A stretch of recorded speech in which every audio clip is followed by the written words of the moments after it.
আবু সাঈদ খুদরি আওস ইবনে সাদ্দাদ রাদিয়াল্লাহু তাআলা আনহু বলেন, রাসূল সাল্লাল্লাহু আলাইহি সাল্লাম বলেছেন, মানুষ যদি সকালে বলে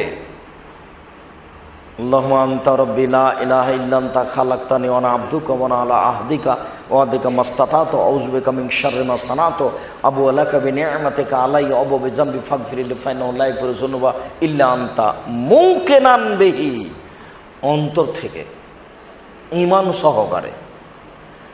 ঈমান সহকারে যদি মানুষ সকালে এ দোয়া পড়ে, সন্ধ্যা পর্যন্ত সময়ে মারা গেলে জান্নাতে যাবে। বুখারী মুসলিম। মানে আম গাছে জাম ধরতে পারে, ধরে না। অমাবস্যার রাতে চাঁদ উঠতে পারে, উঠে না।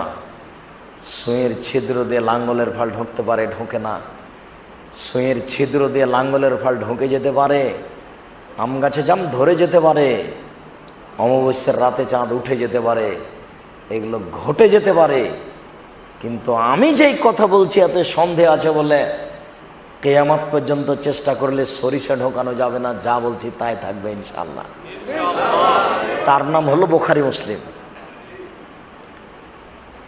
আজ থেকে নিয়ে 50,000 বছর পরে যদি মানুষ মেশিনের মাধ্যমে আল্লাহর নবীর সব কথা ধরে ফেলে, সেইটা যদি বুখারী মুসলিমের হাদিসের সাথে মিল না খায়, তাহলে যেটা ধরেছে সেটা বাতিল বলে গণ্য হবে, এবং বুখারী মুসলিমে যেটা আছে সেটাই চূড়ান্ত সঠিক বলে গণ্য হবে।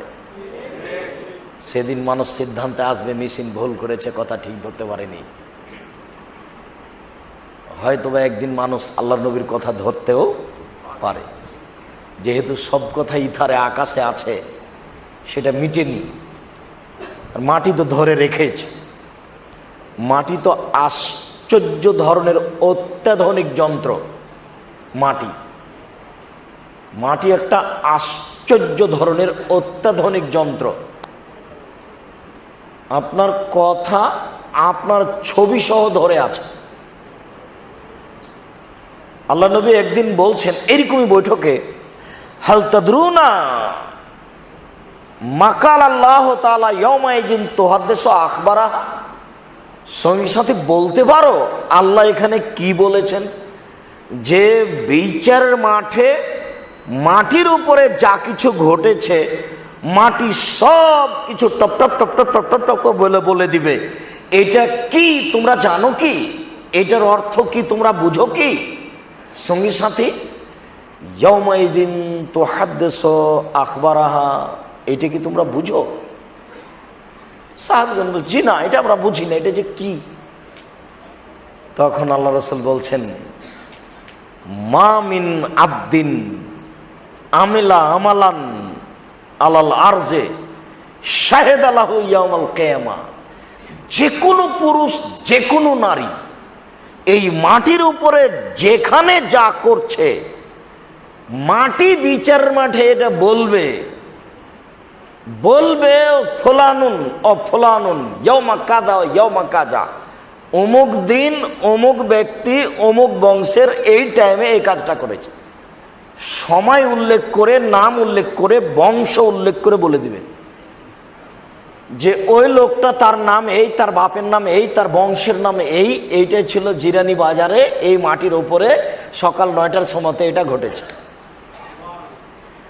সকাল 9:03 এই ছেলেটা ওই মেয়েটার গায়ে হাত লাগিয়েছে, এই কথাটা মাটি বিচারের মাঠে বলে দেবে। এটা মিনিট সহ, সময় সহ, দিন সহ, বছর সহ, ব্যক্তি সহ, বংশ সহ সব তো ধরে আছে মাটি। আশ্চর্য ধরনের অত্যাধুনিক যন্ত্র মাটি। বাতাস তো আছেই। সম্মানিত দিনী ভাই, রাসূল সাল্লাল্লাহু আলাইহি সাল্লাম বললেন, কেউ যদি সন্ধ্যায় বলে এটা মুকিনান, ইয়াকিন করে, বিশ্বাস নিয়ে, অন্তর থেকে ঈমান সহকারে, তাহলে সন্ধ্যায় বললে সকাল পর্যন্ত সময়ে মারা গেলে জান্নাতে যাবে। দোয়া মুখস্থ আছে তো? দোয়া মুখস্থ আছে যে? যদি না থাকে তাহলে যুবকদের সময় থাকলো 24 ঘন্টা। আগামীকাল সন্ধ্যা হতে হতে সাইদুল ইস্তেগফার মুখস্থ করতে হবে, বাধ্য করতেই হবে যে কোনো মূল্যে। ইনশাআল্লাহ। মুরব্বীদের সময় থাকলো 7 দিন। আল্লাহুম্মা আনতা রাব্বি লা ইলাহা ইল্লা আনতা খালাকতানি ওয়া আনা আবদুকা ওয়া আনা আলা আহদিকা ওয়া ওয়াদিকা মাসতাতাতু আউযু বিকা মিন শাররি মা সানাতু আবুউ লাকা বিনি'মাতিকা আলাইয়া ওয়া আবুউ বিযামবি ফাগফিরলি ফাইন্নাহু লা ইয়াগফিরু যুনুবা ইল্লা আনতা। মক্তব তো 1000 বছর থেকে চলছে দেশের মাটিতে। মক্তবে তো আমরা এগুলো মুখস্থ করেছি। মক্তব একটা সুন্দর প্রতিষ্ঠান। মক্তব একটা সুন্দর প্রতিষ্ঠান। বেগম রোকেয়া আর সুফিয়া কামাল ওরা বলেছে যে মেয়েদের শিক্ষার ব্যবস্থা ছিল না, ওরা জাতিকে কলুষিত করেছে, ওরা পড়াশোনা জানে না। মক্তব যুগ যুগ থেকে চলে আসছে, সেইখানে তো আমরা মুখস্থ করেছি। মুখস্থ না থাকলে জরুরি ভিত্তিতে করতে হবে।